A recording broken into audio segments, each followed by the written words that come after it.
২৫০০ পৌর বিএনপির শান্তি সমাবেশে হাজারো নেতাকর্মী নিয়ে নয়ন পারভেজের সমাবেশে যোগদান।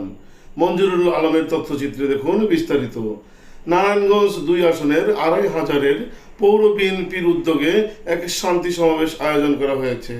এই সভায় প্রধান অতিথি হিসেবে আসন অলঙ্কৃত করেন বিএনপির কেন্দ্রীয় কমিটির সহ আন্তর্জাতিক বিষয়ক সম্পাদক ও ঢাকা বিভাগের সহ সাংগঠনিক সম্পাদক নজরুল ইসলাম আজাদ।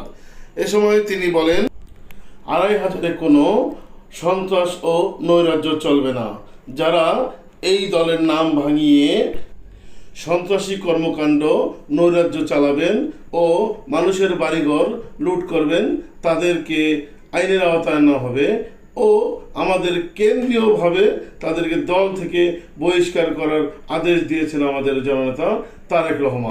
হয়ে উপস্থিত থাকবেন আমার নেতা জননেতা নজরুল ইসলাম আজাদ, বিএনপির কেন্দ্রীয় কমিটির সহ আন্তর্জাতিক বিষয় সম্পাদক ও ঢাকা বিভাগীয় সাংগঠনিক সহ সাংগঠনিক সম্পাদক।